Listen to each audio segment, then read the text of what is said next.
This episode of A.C.M.G. Presents Talk Time Live is brought to you in part by Viewfinder's Identity Search and Design. Your choice for web design, graphic design, and all multimedia development needs. Visit VFISAD.com and let us bring your vision to reality. This is Miley Flanagan, the voice of Naruto, and you are listening to A.C.M.G. Presents Talk Time Live. Believe it! Previously on Talk Time Live exclusive. Molly, I'm going to start you first. Okay. Take a listen to this. 14 years, 720 episodes, plus multiple movies and video games. When you hear that, what comes to your mind, especially when you talk about the landscape of this industry where people are working hard to get to this level as an actor? I'm old. It's time. Talk time. Let's go. Anime, comics, movies, and games. Come on and let's get it. Talk time. Anime, comics, movies, and games. Come on and let's get it. Talk time. Anime, comics, movies, and games. Come on and let's get it. Talk time. Anime, comics, movies, and games. Come on and let's get it. Talk time. Live. Started in the 80s with Matt Cross. Dudes in the hood might have called that soft, but I carried that cross like Jesus did. Fast forward, I teach the kids to learn how to let go, live life, and show love to all things that don't matter where y'all from. And luckily there's a show called Talk Time. We've been waiting for this for a long time. Dax kicks the facts on all the geek news, special guests and unbiased reviews. Suburban kids, the hipster street dudes, all can learn something new. Me too. I heard words when no faith is empty. I stayed the course so my haters tempt me. Beep the podcast, that'll make them envy. It ain't too trendy, it's A.C.M.G. Anime, comics, movies, and games. Come on and let's get it. Talk time. Anime, comics, movies, and games. Come on and let's get it. Talk time. Anime, comics, movies, and games. Come on and let's get it. Talk time. Anime, comics, movies, and games. Come on and let's get it. Talk time. Live.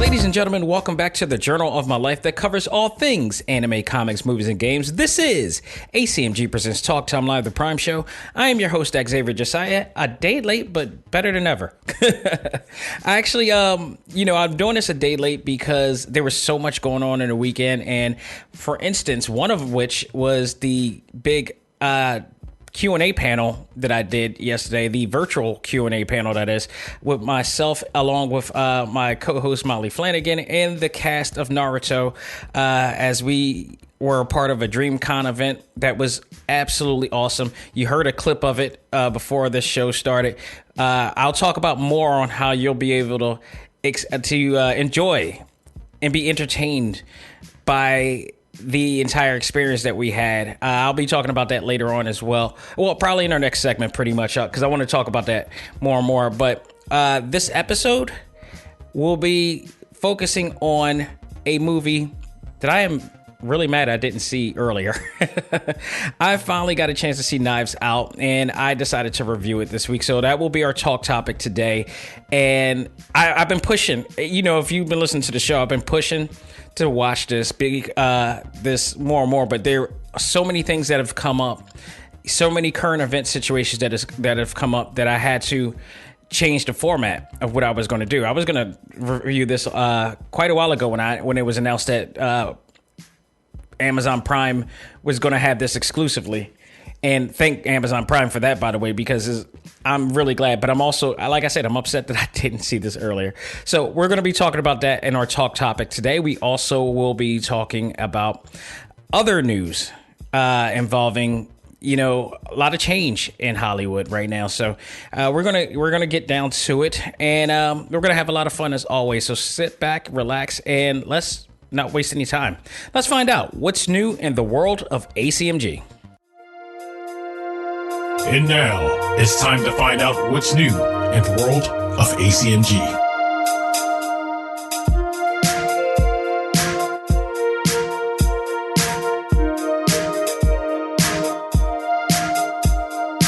So first and foremost, I absolutely, without a doubt, want to thank Molly Flanagan and Lisa Hammett for inviting me to host and moderate the cast of Naruto Shippuden Q&A panel, the virtual Q&A panel, I should say, on behalf of RDC World 1 DreamCon event, which was canceled due to COVID-19, much like every other con, unfortunately. I mean, no con is safe. No comic book convention, no anime convention is safe from COVID-19, but they found another way. And this was an idea that Lisa came up. Lisa is Molly's partner and manager at that.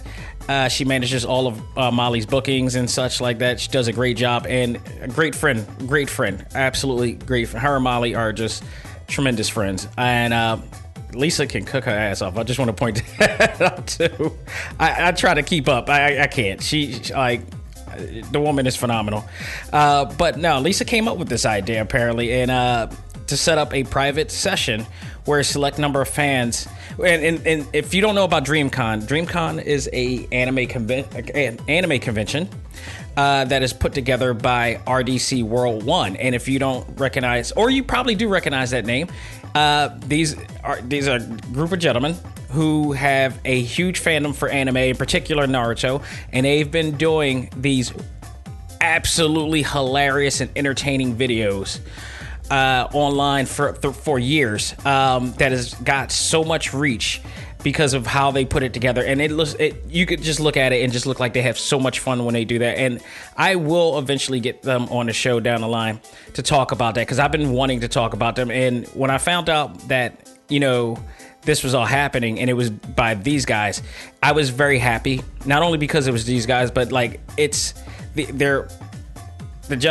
gentlemen are black, and they're doing it. They're getting into the industry. They're black owned. They have a black owned con. And I know it's not the first one. Definitely, if you listen to the show, it's not the first one.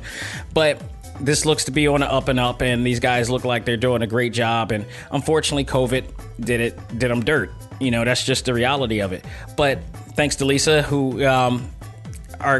Lisa and Molly are like tremendous when it's stuff like this, and they really do give a damn. Like the whole cast. The one thing I love about the Naruto cast throughout the years, each one of them, when I interviewed each one of them, they have a bit of humbleness to them and sincerity, and quite a bit of empathy for, they recognize where they're at, but they also understand, what's going on in the world, and they care about what's going on outside the world. And I always appreciate that from each and every one of them. And it was awesome. It was an awesome experience. It just felt genuine. So these guys were able to put it together. So they came up with the idea to do this. And Molly and Lisa called me and asked me if I would host and moderate the show. And I was all for it. And now, granted, I'm not going to lie. I am absolutely not going to lie here. I never did, if you guys recall, I did my first live show last year at Keystone Comic Con, thanks to the people at Repop.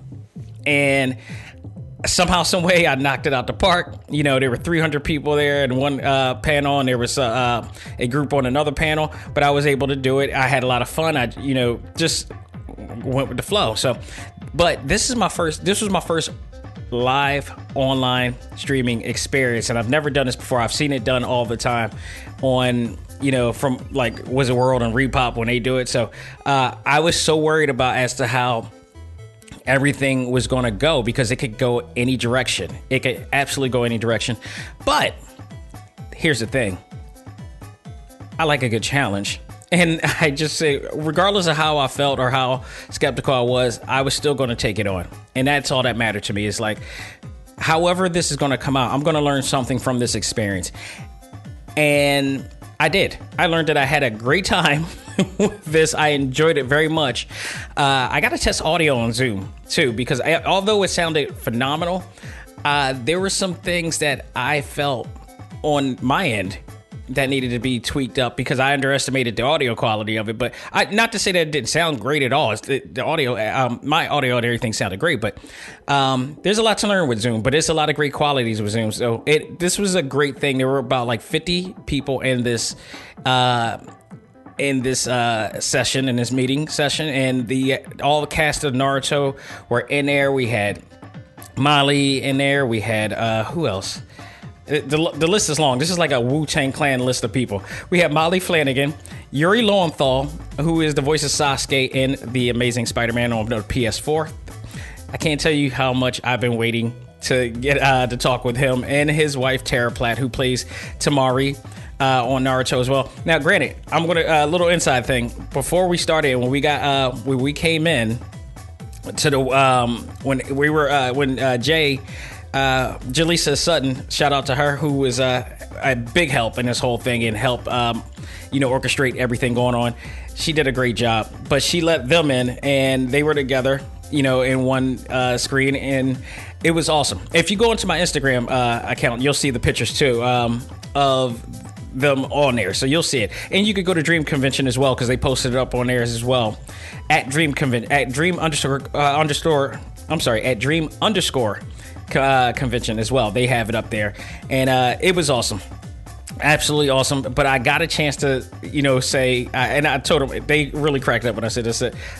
I'm going to say what I've been waiting to say for quite a long time to you too. Hello, Mr. Peter Parker. Hello, Mr. Yuri Watson. I've been waiting to say that to them for so long, because I love the Spider-Man game, as you guys know, and it was just awesome. So Yuri and Tara was there. Steve Bloom, the man himself, Spike from Cowboy Bebop, and Orochimaru on the show. He's on there. Brian Donovan is Rock Lee. Tom Gibbs, Shikamaru Naru, who's been on the show before. Mary Elizabeth, who plays Mai Terumi, and Kurenai Yuhi, and she's directed many episodes for the show. Tony Oliver as Minato, and that's where it's funny, adding him to the panel was when you had to change it, because I know that they were saying that it was the cast of Naruto, but when you put Minato in there, that's Shippuden, because he didn't come into the Shippuden days as well. So when I call it was like it's Naruto Shippuden at this point.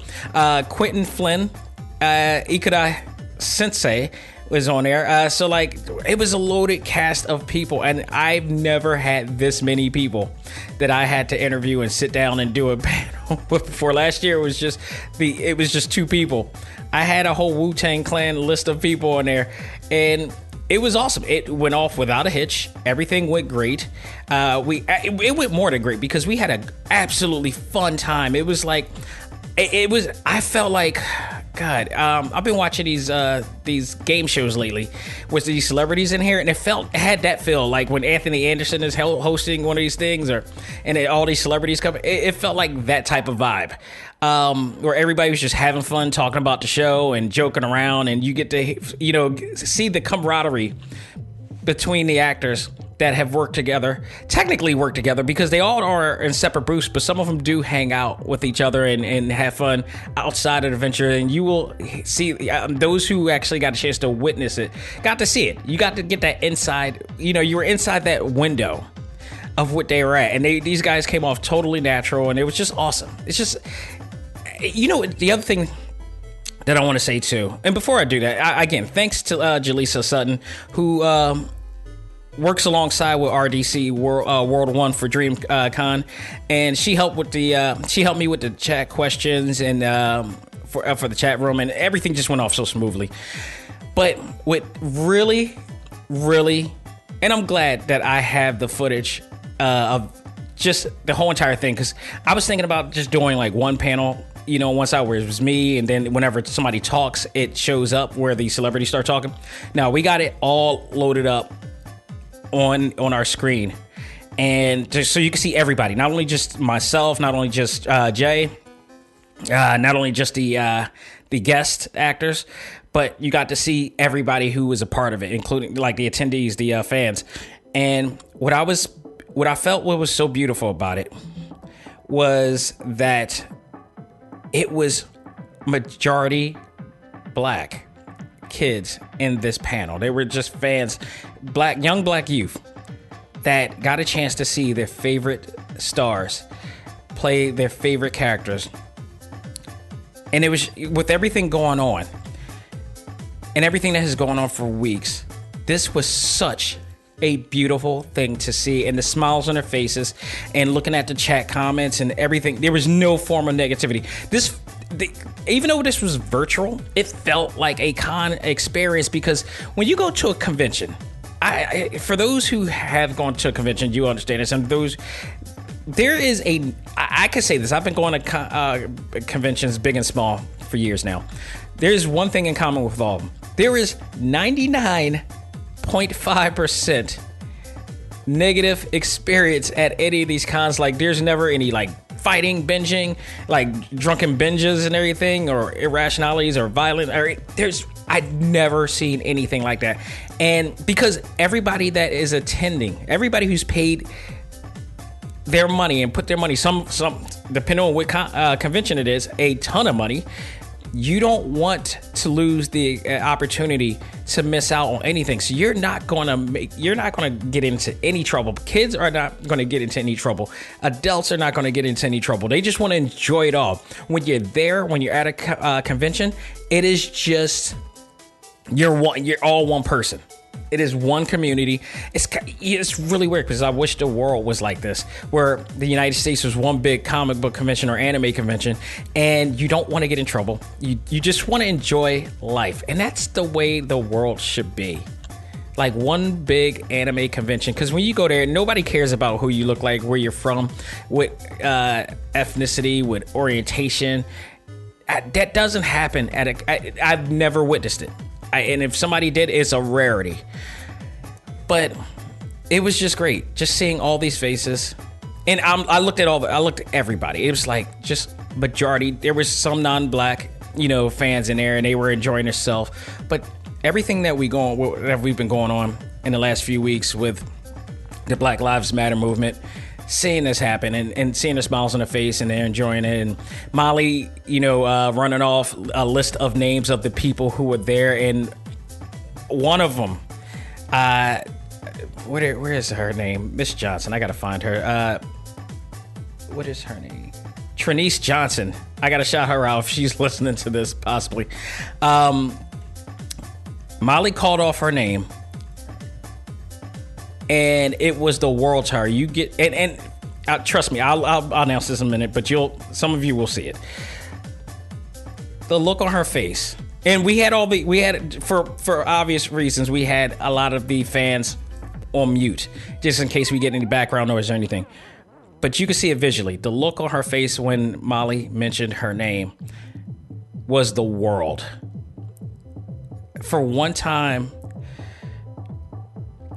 in all this crap that they get to experience this, it was an awesome thing to see. It was such an awesome thing to see, and everybody else, and we just had a great time. I think it went off without a hitch. The cast was nothing short of a class act, and made everyone feel special in their own way throughout this whole entire thing. I can't thank everybody enough who were involved in this for this opportunity. Congratulations to everybody who was able to attend. Man, it was just great. If you are, here's the big news here. If you are an A.C.M.G Facebook group member, you will have the chance to see this virtual Q&A panel in its entirety. I am going to be working on this and put my own cut. This is going to be my cut. This is like the Snyder cut. I'm going to add some bells and whistles to this and do some really cool things with this video footage, but it's only going to be exclusive to the A.C.M.G Facebook members of Naruto fans to enjoy.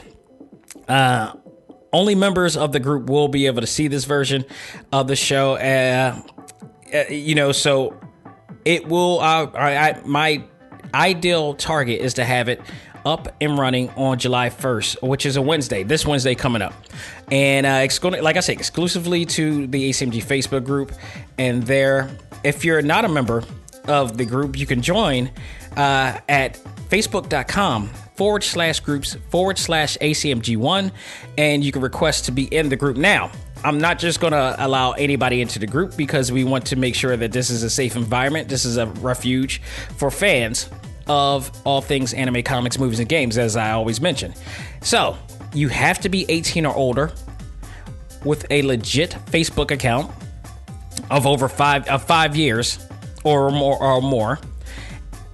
And I have to make sure that it is a legit account. I have to see pictures. I have to see conversation. I have to, if you don't have none of that, if you're blocking anybody, you're not getting in. We don't want any burner accounts in. We don't want anything. And come on, I'm telling you now, I'm smart enough to know this stuff. So be legit. The idea of social media is to be social, is to not be afraid to reach out and extend your hand. Just like they were saying in the panel, you can't be afraid to extend out. You can't be afraid to, if you have great intentions in life, then you shouldn't be afraid to extend your hand. That's just plain and simple. You should not have any fear to do so. You should not ever have a reason to hide away if you have good intentions. So regardless if you're an introvert or not, but we don't want any burner accounts. We want people to be genuine. We want people to want to be friends with other people. We want to enjoy all the same things together. That's what social media has been meant for. And I'm happy to ever provide this type of content for you exclusively on this page. But even if you don't get a chance to see it on the page and you don't get a chance to see it, don't worry. I got you covered, because I will provide the audio version of the panel later in the week. After the 4th of July weekend, I will provide that video. So you will be able to hear the entire panel as well. It's about 2 hours. 2 hours. And let me tell you, it wasn't meant to be 2 hours. It was supposed to be an hour. And all of the actors decided to extend it to talk about the show more, to talk with each other, because they haven't seen each other for a while because of COVID-19 as well. So it was a great time for them to have a great time with us and enjoy each other and enjoy us. And I, again, thank them all for this, because it was just such a really great thing to do. It was an absolutely great thing to do. I commend all of them for their work on the show and off the show and everything that they do from that point. It was awesome. I really enjoyed it. So thank you. Thank you, Molly, again. Thank you, Lisa, again. Those two have been great friends of mine for the last for years since we started, and they've been nothing but supportive, encouraging, and just plain angels to me, man. I can't thank them enough. Even before we were, the George Floyd, Ahmaud Arbery situation, and even the Breonna Taylor situation, I've met them. I met Molly like right around the time during the election. She was on the show once, and we just connected since. And we've really, and she also, I worked with her. She is a client of mine as well. I also do, graphic, promotional stuff for her as well. So that's how we initially met. And, but things got deeper when she started. You could see her frustration on Twitter. And this was right about the time of the election of 2017. And we've just been, connecting since, and we looked out for each other. I would, look out for her. She would look out for me and stuff like that. And, it was awesome. She came to Philly when I helped get her into the first Keystone Comic-Con gig, and we hung out with her and Lisa, and we all hung out there with Gray Griffin and all those. It was just, we just been having a great experience, and we just continue to extend hands to each other since then. She's just always been a great friend from day one, and does things without even me asking. And that's a true friend to me. It's like, I don't even ask her half the time to do stuff. She'll promote my business. She'll do a lot of things. She just does it out the kindness of her heart. And there's always been that debate about altruism. Whether it is real or not, whether it can happen. I do believe it does. It's a rarity, but I believe that it can happen from time to time. And a lot of times I think Molly does accomplish that at times. So thank you again, both of you. You've been just lovely friends, and I can't thank you guys enough for everything that you do. So let's move on to some other news real quick. We're going to get back into the race issue. Unfortunately, we're going to talk about two people, Mike Henry. I should be talking about more people because there's more actors in the news that are now doing this and advocating change as well. Mike Henry and Christian Bale are stepping down from their voice roles that portrays people of color. And recently, Mike Henry, who plays the voice of Cleveland Brown on on Family Guy, who's done it for like over 20 years, and with no controversy at all, I might add, nobody's ever made mention of it, and I'll explain why for that and what I believe that is the case. But Mike Henry, who is a very funny dude, he recently went on Twitter and announced that he is stepping down from the role after 20 years to give an opportunity for a black actor to play and portray him respectfully. On Twitter, he said the following: "It's been an honor to play Cleveland on Family Guy for 20 years. I love this character, but persons of color should play characters of color. Therefore, I will be stepping down from the role." He said this on June 26, 2020, just recently. So he has it on there. My thoughts on this. While I absolutely respect his decision, I, for one, loved his portrayal of the character. I felt that while he was a white man playing the role of a black person, I watched the show and I love Family Guy. I love it because it's equal opportunity to insult. Like, they leave nobody. It's not like just targeting one person. It's targeting everybody. It's making light of everybody's situation in a way that it comes off tasteful, in a way that it exposes what we've been talking about. It talks about the elephant in the room a lot. It doesn't hold back. It doesn't hide. And that's what I love about Family Guy, is that they do not hide away from issues. They expose it. And while every other show will try to not mention these things, Family Guy has mentioned and revealed and predicted a lot of things that has been going on in the world and it will eventually go on in the future, much like The Simpsons have done. And they've continued that. And I think, the mature animated TV shows that we have are great platforms that allows us to talk about the elephant in the room. And I think when it comes to the role of Cleveland, when I used to watch him play this character and eventually watch the Cleveland show, which I do still watch, I actually enjoyed it from a perspective standpoint. He reminds me, the way they portrayed the character reminded me of somebody that I actually know who reminds me of Cleveland. That is no joke. And I won't say the name of the person that I think he reminds me of, because that person at one point mentioned, he spoke about Cleveland a long time ago, about the Cleveland show, because he didn't know that it was done by Mike Henry. I'm like, first of all, you're way late on this. Two, when the Cleveland show came out, you got to take note that it was, even though Mike Henry was the only actor that was portraying a black character on that show, but the entire show was, everybody else who was a person of color on that show was portrayed by a black actress. In fact, Nia Long was one of the executive producers of the show. So Kevin Michael Richardson also played like one or two roles in there as well. And then everybody else was appropriately played. I guess if you could have any controversy, it'd be aside from Mike Henry, it'd be Tim the Bear by Seth MacFarlane himself. But everything was I felt like everything was appropriately done. I think when they played the role of Cleveland and some of the things that he did, it didn't come off offensive. In fact, they came off like, man, they did a lot of homework here on this character, because he reminds me of a friend of mine or somebody I've known in the past. So it's not like they were doing this.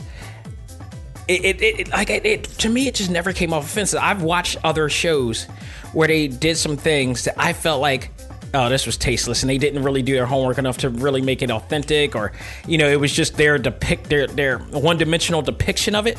No, there was so much dimension to the Cleveland character, so I didn't really mind that character being portrayed, because it didn't have a tasteless feel to it where I had to question it. I'd never questioned the Cleveland character at all. But with that said, I respect and understand it. I just hope that they find somebody who can really, live up to that character that they do. And I think they will. They've done a great job in casting before. I had no trouble with... I always say Family Guy somehow can do no wrong, but they always stepped up responsibly to things. They push the button all the time. They're very conscious of what they do, and I think that's the reason why that show has loved so much and stayed for so long. But respect to him for saying that. I wish they would have done the same thing for Apu as well. But I think when you look at Apu and then you look at Cleveland, I can't compare the two in a sense that I'm not from East Indian descent, so I don't. And a lot of the Apu character came from years and years ago, of when they were portraying and depicting that character in a very stereotypical way to assume that every person of that descent works at a quickie mark or whatever type of thing, and they got all these multiple kids or whatever. It was a play on that, and after a while people just stopped liking it. And I think that's where I think Mike Henry wanted to do. He wanted to nip that in the bud before it gets too far, and it was probably a decision that he thought hard on. And take note, there are black writers on Family Guy as well, so it's not like that they were doing this with a whole white cast. It was a whole whitewash, writing crew or whatever like that. They have some people of color in there as well. One of which I believe is the actor that plays on The Orville as well. So, it's just one of those things that they're going to try to change. Like everybody else, they're stepping up to it, and I appreciate it. But I'm not going to sit here and act like I didn't like the character Cleveland Brown or Mike Henry's portrayal of it. I thought they handled it the way that they did, but I also agree that they're handling it the way they are with this as well. Previously, Christian Bell, who stars in the new animated series from Apple TV Plus, Central Park, also stepped down for her role. And the creative team behind it also felt that it was the right thing to do in order to bring a much needed change. Bell went into Instagram to post a statement from the creative team stating that they have a reflection based on the current events that led to them making the decision to recast the role. Now, funny thing is, because I've never watched the show, but I do love Bob's Burger, and it was from the people who brought you Bob's Burger.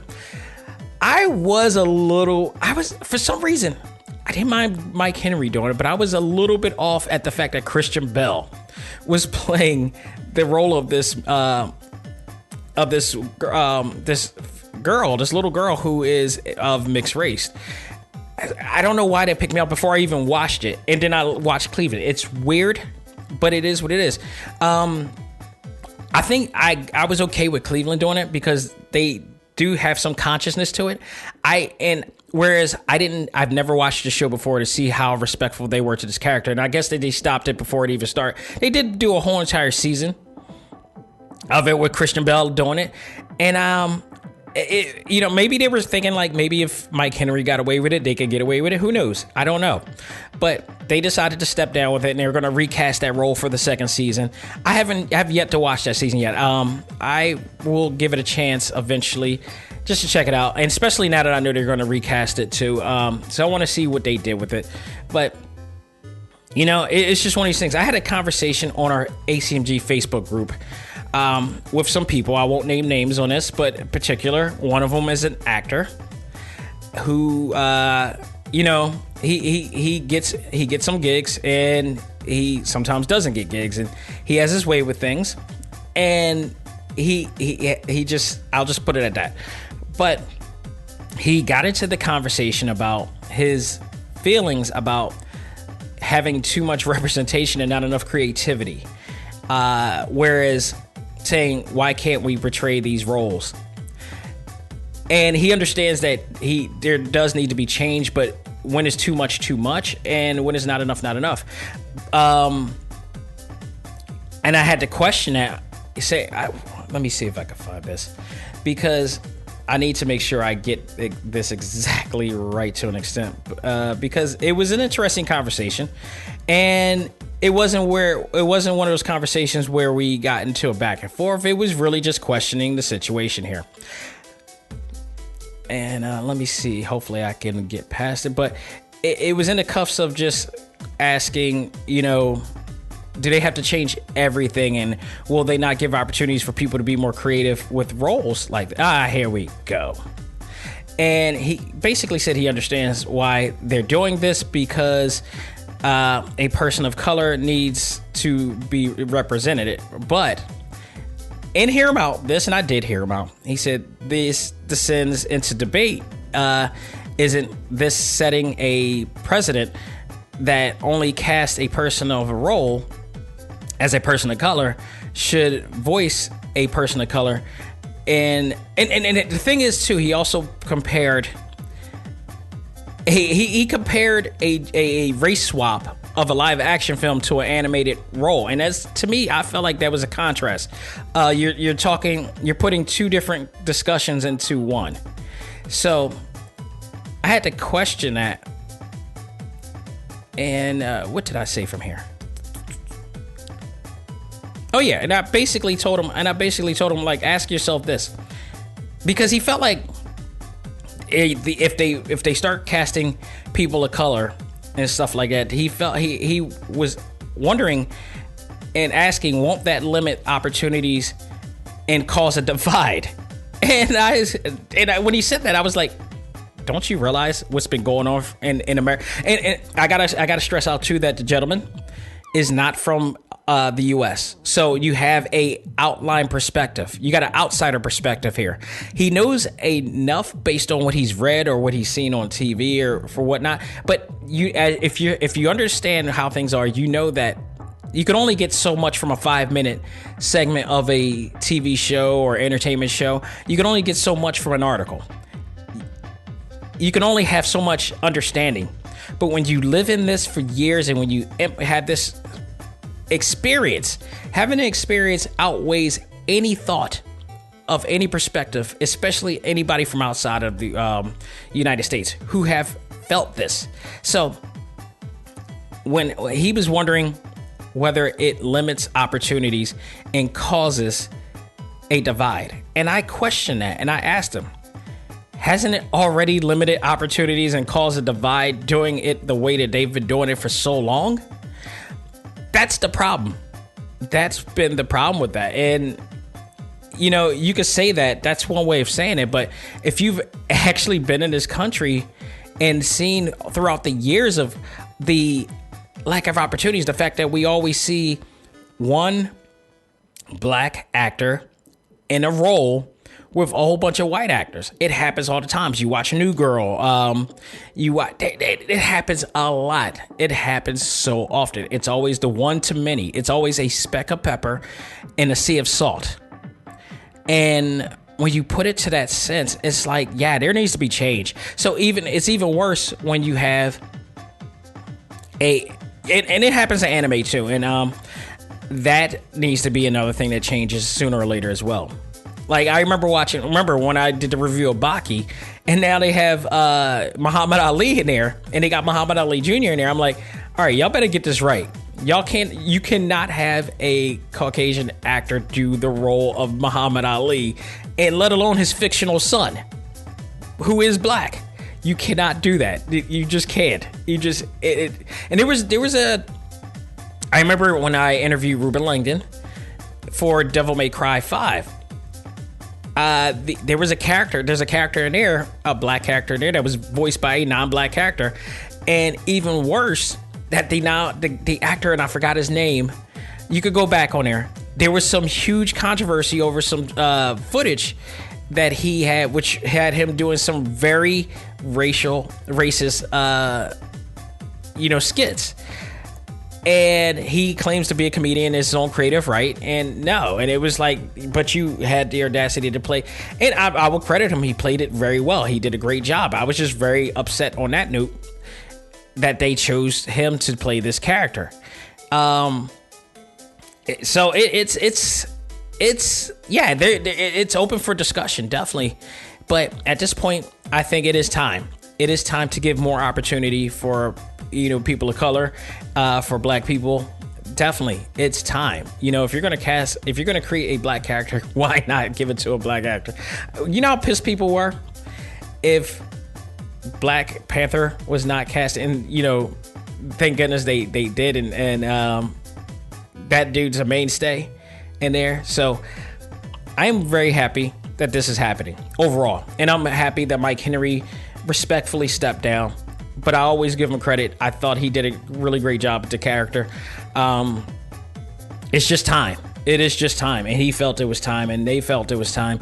But to his credit, I felt like they did it in a tasteful way, how they portrayed that character. He went out before guns were blazing. And that's the best way to do it. So, and Christian Bale as well. And there's another actress who also on another show, I forgot, I didn't follow that, but it's happening. It's going on right now, and it needs to happen, people. So a few more things I want to talk about real quick before we head over to our talk topic, and that is the season finale episode of Harley Quinn. If you have not watched the show yet, which is also now on Sci-Fi, first season is on Sci-Fi right now, you are missing out on the reason why you should probably get the DC Universe app. This app has grown exponentially in content and grown and evolved in quality. Harley Quinn is the best animated series, bar none, this entire year, and possibly the best comic book show this year. It is not for kids. It is a highly sophisticated, very vulgar TV show with a fantastic cast that had this ongoing development between Harley Quinn and Ivy, which led to them wondering about each other's feelings, and this slow burn from season 1 into season 2 met with a very great ending. And I feel bad for Kite Man, because I feel like if they have a season 3 or this, he may become the big villain of this series. But if you haven't watched it, spoiler alert, Harley, but I don't think you needed a crystal ball to predict the obvious. Harley and Ivy are now item. And throughout the entire series, you started rooting for them. You started rooting for Harley to, because she fell in love with Poison. Even the Joker said, the Joker came back. It was like, nah, you playing yourself if you're not revealing how you feel. He gave her love advice for Poison Ivy. So, this was an awesome thing to end it off with the way it is. Jason Alexander is back. He technically died, but now he's like a Max Headroom type character. And if you don't know what Max Headroom is, you're young. I got you. Max Headroom is a character that they're basing Cyborgman as right now. So that was a little bit of a reference to my generation of people who watched that series from back then, or the Coca-Cola commercials that he was, I think it was Pepsi, I think he was a part of, and he wound up getting his own show after a while.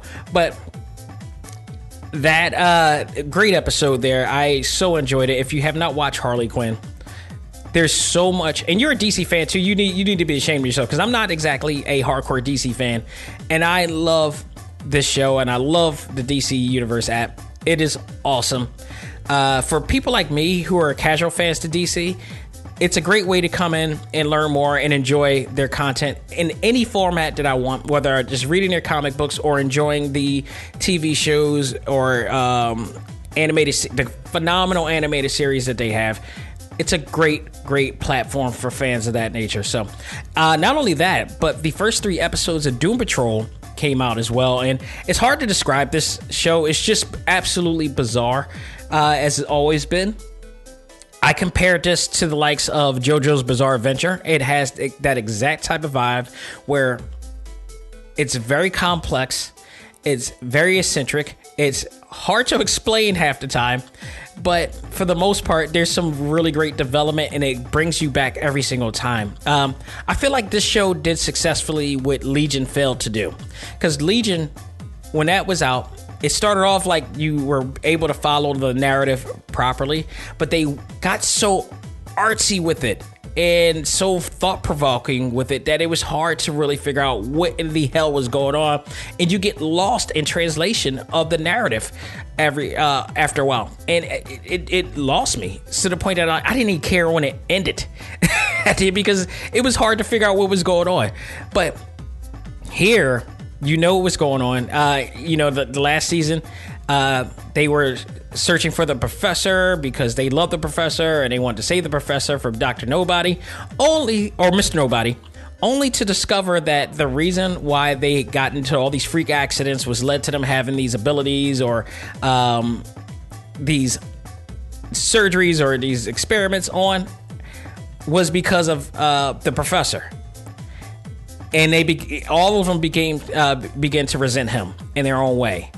And it plays off of that season now that it's there. And they also had to save his daughter as well, which they did, which was a girl named Dorothy with these really special abilities. And it looks to be that she has the face of a monkey, or a primate or primitive for that matter. But she's a really sweet girl that they try to, they're now with now. And she's been alone for so long, so the only person she could really trust is her father, who is the professor, who apparently is her, I guess, biological daughter by some extent. I think it is. We still haven't explained that part, but all 3 episodes is leading into a lot more secrets that is being revealed, and as well as trying to figure out what's going on with Dorothy. There's also stories of Elastigirl trying to learn more about how to control her abilities. She's a lot better than she was in season 1. You have Brandon Fraser as the robot. I forgot what they call it. I think he's Robot Man. Trying to cope with the fact that the professor did what he did. Also going to meet with his daughter as well, who secretly doesn't know that he's still alive, so that there's that situation. What's even great about this? The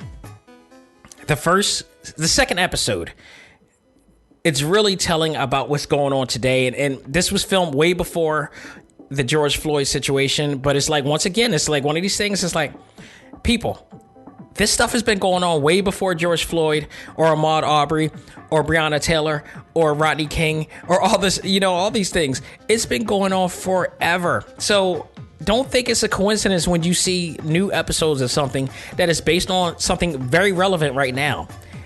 This has been going on forever.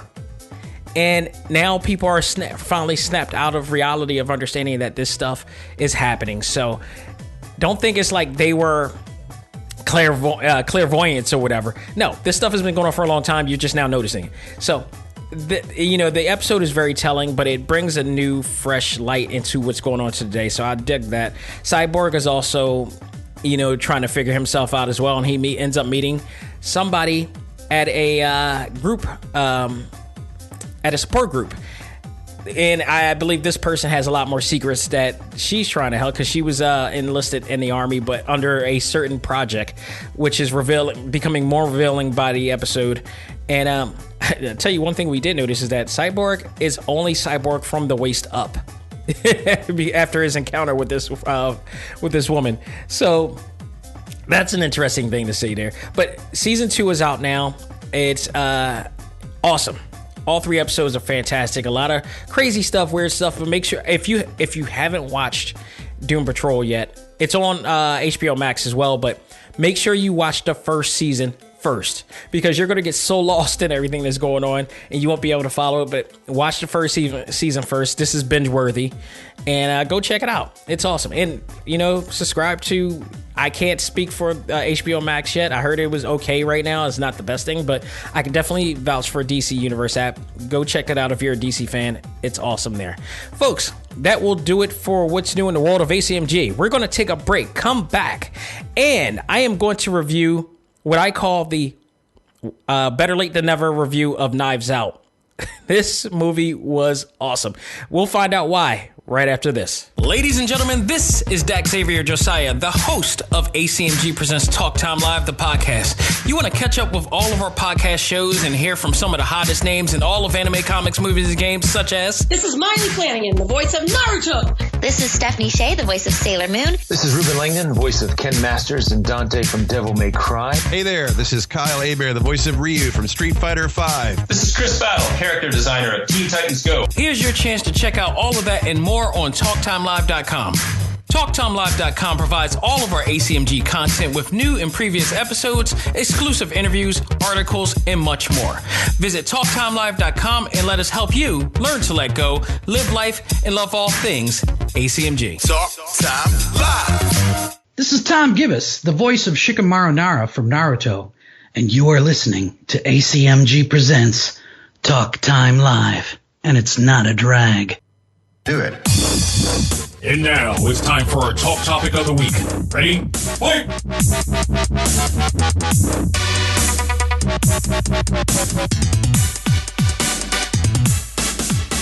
Folks, we are back with our talk topic of the week, and this is the Better Late Than Never review of Knives Out, a movie that I, for some reason, could not go to the theaters in the end of 2019, which is, I believe, when this came out. And what was this? Was this released? Yeah, it was released, I think, in the, near the end, like winter 2019. And I didn't get a chance to see this, and I'm really regretting not being able to see this in the theaters. Because I think just being in the crowd of people watching this, I would have enjoyed it. I would have marked out on this as if I was watching like any Marvel movie or whatever that came out. And this was absolutely enjoyable. I thought it was incredible. The casting was great. I am a fan of whodunit murder mysteries, and especially when it involves everybody in the house and somebody got murdered, you know, the cliche type of formulaic, I should say, type of situation and narrative, where you have all these cast of characters and all this character development, and you know, you get these backdrops or background stories of, you know, why it may be them, and it's just awesome to see. One of my all-time favorite movies, Clue. Based on the classic board game, which they did a movie. This is before, you know, video games became a movie. They actually went out of their way to do this for a board game. How many board games got a movie back then? There weren't many. Clue had enough to be able to write something really cool, and in 1985 they did that, and that too starred an all-star cast of people. At the time, that was directed by Jonathan Lynn, and of course written by him as well, but also, and more importantly, John Landis, who was phenomenal in doing stuff like this. Elaine Brennan, Tim Conway, Madeline Kahn, Christopher Lloyd, Michael Keaton, Martin Mull, Leslie Ann Warren, just a who's who of really great comedy talent was in this too. Bill Henderson also made an appearance here as well in a really funny moment. Just great, just absolutely great. Well, you got the same type of feel with this movie as well. And in fact, with Knives Out, after I watched this, as much as I love Clue, I gotta say they did a phenomenal job doing this, making this to me the number one murder mystery of my all-time favorite. They had so many dimensions to what was going on, and so many layers of here, as Daniel Craig's character, Benoit Blanc, will say, there was a donut hole within a donut hole in this. So like the plot gets deeper and deeper, and they don't lose control of the direction of where this is going. It's just awesome. So this incredible and fun, and very clever, methodical movie was written and directed by Rian Johnson. It has Daniel Craig as a famous sleuth, Benoit Blanc, along with Lieutenant Elliot, played by LaKeith Stanfield, and Trooper Wagner, played by Noah Sagan, investigate the death of a patriarch named Harlan Thrombey, of an eccentric, selfish, entitled, combative, and racist, slightly, family in here. Christopher Plummer plays Harlan Thrombey, who is pretty much just like, you know, he's very rich. He brought this house and raised these kids and generations of his family in his house. And these guys, think of somebody you know right now who is rich, powerful, and has a family who's never been in a bad situation, so they don't understand how it is in the world, but they have this perspective, this bland one-dimensional perspective. You know who I'm talking about. But to Harlan's credit, he was never like that to any of those. He was a guy who he understood. He raised himself. He was raised humbled. He was not that type of guy compared to what his family became. They became spoiled and entitled, and whereas he's looking at them like, where did I go wrong with this family? But turns out he died. He was believed to be murdered. And now you got Daniel Craig, who loves getting into really mysterious murders like this, of this high caliber, to figure out what happened. And you got the other two that are with him, and they're going to figure out who did what in here. So you got all these characters. Like I said, you got Daniel Craig as B. Blanc. Christopher Evans plays he plays Ransom Drysdale, and this kid, he's coming like everybody in the family feels like they're owed and entitled to something that Harlan has provided, even though they've never really done too much. They really never done anything on their own to the likes of what he's done, but they feel entitled because they are of blood and they are of right. You have Ana de Armo, stunning woman, plays Marta Cabrera, who is the caregiver of Harlan. Harlan is of age. He now needs to, he can't do the things he can do, and he's taking morphine. He's taking all these other, things that are being cared for by Marta. And they have a great relationship with each other. They have a phenomenal relationship with each other.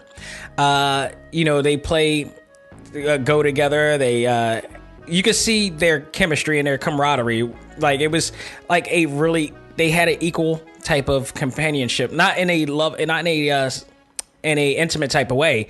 They just, she really cared for him. He really cared for her, almost not exactly a mother-daughter type of way, but like a friend to a friend, platonically, I should say. You got Jamie Lee Curtis, who played Linda Drysdale, who I possibly believe, and also the mother to Ransom, who I believe also, along with Harlan, was the only person in here who didn't feel entitled to anything or whatnot. She really was looking at them under a different lens. Between her husband, Richard Drysdale, which was played by none other than the one and only Don Johnson, or her son. She just like these guys, they just think money solves everything. So you had that. You had Toni Collette, who played Joni Thrombey, who also an entitled. That's all I'm going to say. But she winds up thinking that she can just hoard money from Harlan at all times, and so much to the point that she kind of twisted the funds that she was getting around to make sure that she gets all the money, and she was hemorrhaging money from him, and he found out. So she has a reason to hate her father because he cut her off financially after he figured it out. She was taking like about $100,000 a year from him while she was living off campus, at a school that she was supposed to be doing. And he found out. Let me tell you something, people. Let me tell you something. Anybody who is listening right now, I'm going to tell you, if you ever think that you could like siphon or hemorrhage money from anybody, as a person who has taken an accountant course in college, can I tell you, the numbers never lie. You cannot steal money from people without them knowing. No matter how long it takes, they will know. And I'm gonna tell you why. My old job that I used to work at, and I'm not gonna say where, it was found out while I was in school doing all this too, by the way. Came in, locks were changed, all this stuff was changed. And lo and behold, And I knew something was wrong because, this is part of security. My major is computer science. So one of the things is that we learn is cryptic codes, compromisations, stuff like that. And what happens when your system has been compromised, has been infiltrated by a hacker, a virus, or whatever like that, you lock everything down. So in the midst of people, if your routine every day is to come in, unlock the door using a key card or whatever like that, and then all of a sudden something changed and it doesn't happen. You get this vibe around the room that something different happens. Something's up. And come to find out that one of my old coworkers did in fact embezzle funds. And it was crazy because the whole vibe just changed. In more ways than one. And that's something I can't even get into or won't get into. But it was insane, but like the numbers don't lie. You'll see, even if you're taking a little bit, you will see leeches of it that'll accumulate and it will build after a while. And if somebody chooses to look back at the numbers of where something is being taken, you will figure it out, and there will be a paper trail. I barely seen where it wasn't. So they may not find you now, but they will find you eventually. Numbers never lie. Okay, so that's what happened with Joni. She got cut off by Harlan, and that was that. I love LaKeith Stanfield's role in here as Lieutenant Elliot. He was. I love him in everything he does. He played it really well here.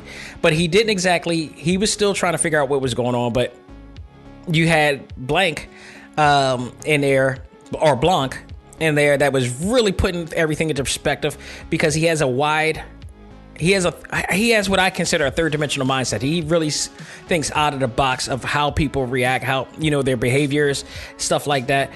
So, which is a bit of a high level of a normal detective here. So, they were trying to figure things out, but his charisma in this is really well. And I'm loving seeing him in more films, not just black films, but just more films in general and getting him out there. I really hope to see him. He was phenomenal on Get Out. He's been phenomenal in a lot of other things that I've seen. I want to see him more. He's going to be a high caliber dude in the next few years. I can definitely see that now. Let me see who else here. Yeah, I did not know. First of all, I didn't know Frank Oz was in here as Hollis Stevens. I also didn't know Joseph Gordon-Levitt was playing the voice of Detective Hard Rock in here. This is a really cool situation here, but who else? Marta's Mom by Marlon Forte. I've seen her in a lot of stuff as well. Noah Segan as Trooper Wagner was funny because he was so interested in seeing how Benoit Blanc's depiction of how things were going to flesh out and who did what and how everything was happening.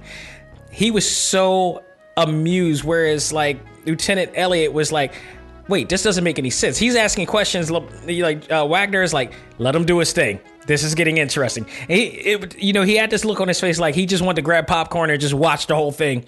And the fact that he had to do too much work in this because he was, this dude, he's figuring it all out. He's unraveling everything as we go. And Daniel Craig just doing all this and figuring it out and put it all together, really helped out. And his performance as this character was awesome.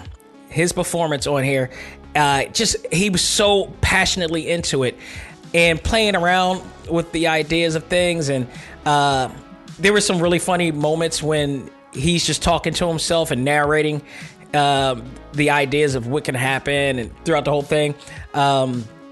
It was almost like he knew everything that was happening before it happened, but just letting it play out to make sure that he was right because he understands how people are. He's pretty much like a behavioralist, if you will. So I really did it. And Chris Evans really showed his other side. This was not Captain America, people. Not by any stretch. He was anything but. You look at him like this dude could work for Hydra at any time. So, let me talk about some significant moments here. Just watching the family's motives to why they may have wanted to kill Harlan was awesome. Chris Evans was a suspect. Ranson Drysdale was a suspect. Marta was a suspect, but not to that extent, because the deal with her was that Blanc figured out that she really couldn't be the person who did it because she can't lie. And when she lies, she actually throws up. And that plays in throughout the entire movie. So when they go into a scene, I may go ahead of myself, but she was pretty much the innocent character here, or at least we were made to believe that she was a believable character in here. Michael Shannon as Walt Thrombey. He was the son of Harlan, and his basic deal was that he wanted to prove that he can run the business. This is kind of like this is actually crazy because this is kind of the Vince McMahon, Shane McMahon type of dynamic. The only thing is, if I had to choose between who I would trust my money to or who I would trust to make a good business decision, I'm picking Harlan Thrombey way before I'm picking Vince McMahon. Okay, so, but Walt will probably have a reason to kill him because he wasn't going to have him. Not only did he not let him run the company, but he fired him because he felt his decisions wasn't, good enough. So there's that. Richard Drysdale, he was just one of those entitled guys who felt everything was about money. There was this one scene that Johnson did where Richard actually had this conversation about immigration and whether they were Trump supporters or not or whatever, and the whole wall situation and how immigrants need to do it the right way and stuff like that. And it was, by the way, they did kind of hint in Marta's backstory that her mother was not properly brought into the country, so he had to take in that to that extent as well. It was just, you had who else? You also had, Donna Thrombey, who I mentioned that she was cut off as well, so she may have a reason to do so. I didn't know anything about Meg Thrombey. I don't think she was that much of a suspect as to why it could be. She was actually more of a supporter to Marta because she knew that Marta really cared for Harlan.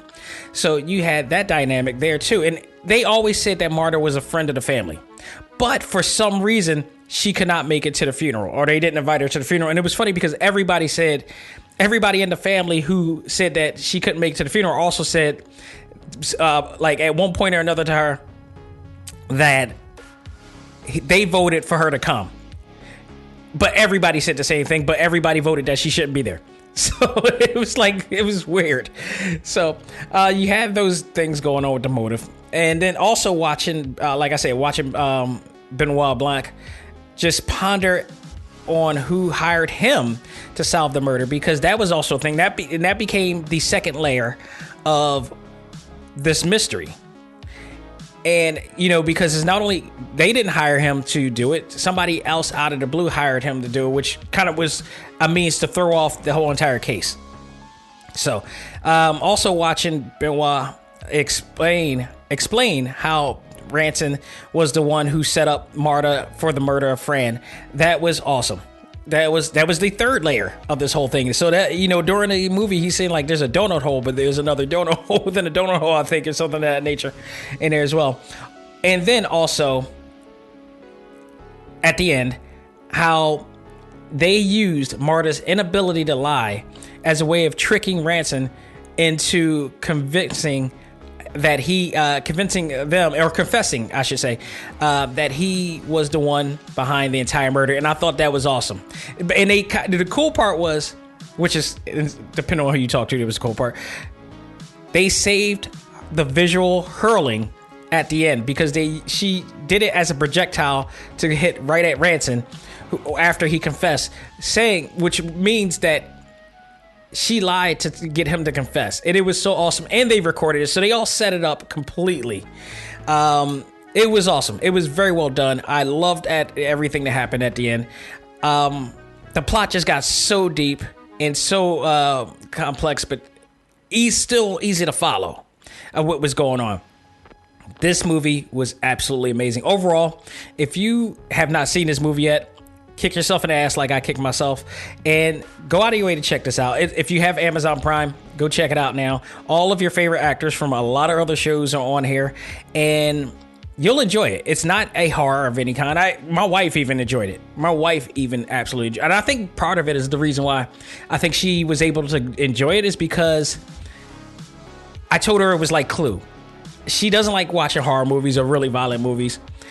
Some she just don't have any choice, but other ones she can avoid it, she'll avoid it.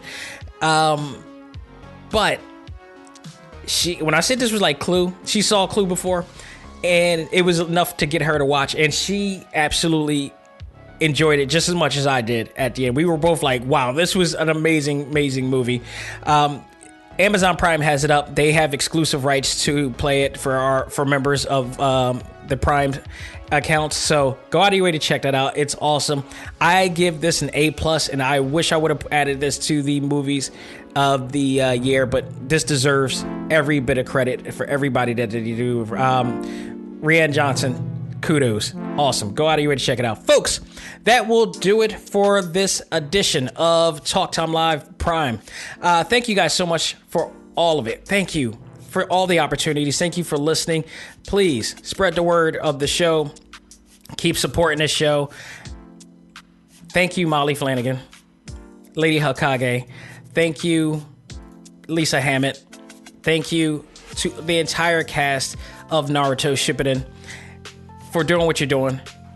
RDC World 1 and DreamCon, thank you for keeping the effort and making this happen despite the odds of COVID-19, making a lot of people happy, in particular my community happy. Shout out to you guys. If you guys go out of your way, these guys got thousands and thousands of followers already. Go out of your way to check out RDC World 1 on Instagram. Go out of your way to support Dream Convention. Help that grow. Black owned. These guys seem to be on the up and up. So I will find out later, or sooner or later, I will get these guys on the show. And I'm looking forward to it. I am looking forward to seeing how well they grow and what's going on in that world from there. So, folks, like I said, A.C.M.G. members, if you're listening, this Wednesday, we will show you everything in its entirety. The complete Zoom event of the summer. Myself, as I host, along with Molly Flanagan, the cast of Naruto Shippuden, a DreamCon virtual Q&A event. You will get to see it in its entirety via video. My cut. I'm going to add some bells and whistles to it, some really cool things to it, and enjoy it. You're going to enjoy it. Absolutely. It's going to be fun. And then later on during the week, down a week, next week sometime after the 4th of July weekend, I will have the audio version on this show as an exclusive. And after that, I think I am going to have a select start episode this week because I got 2 mech games that I want to play. And I've been playing for quite a bit, but I want to, give a review of both of them as well. So we're going to definitely check those out and any other news that comes by. But this is the 4th of July weekend, and it's going to be interesting because 4th of July has been traditionally celebrated, but, due to the events, I got a feeling that's going to change there. So I am going to, after the select start episode, I'm going to take a break and not do a show for this week. I'm going to take I need a break. It has nothing to do with 4th of July at all, but I'm going to take a break. I need to take a break. And it's hot too. So I'll be doing that. But that episode, that exclusive will be out as well. It's the biggest exclusive I've ever done. The caliber of people, the huge amount of people, and possibly the biggest panel I've done so far. So it's, again, thank you everybody. It's just been an awesome experience. They enjoyed it. Everybody enjoyed it. You'll enjoy it too when that time comes. So go out of your way to check it out when it comes out, and it's going to be fun. So check while you're doing that, you can also check out all of our episodes on TalkTimeLive.com. This episode and every episode that comes on. If you want to check out our exclusive interviews with over 40 of the best in all things anime, comics, movies, and games. Go on the TalkTimeLive.com website, and you can check it out there. But if you want to go directly to that page, you can type in TalkTimeLive.com/exclusive. It'll take you right to that page, and you can just click on any of the images. It'll take you right there, and you can listen there as well. If you want to subscribe and download to this as well, you could go to Spotify, iHeartRadio, Apple Podcasts, Google Podcasts, Stitcher, Podbean, Pocket Cast, and all Amazon devices to check out this show and every episode on there as well. Folks, that will do it for me. On behalf of myself, this is Xavier Josiah saying, learn to let go, live life, and love all things anime, comics, movies, and games. This is A.C.M.G. Presents Talk Time Live. I am out of here. Thank you again. I am always humbled. Be safe, mask up, and take care.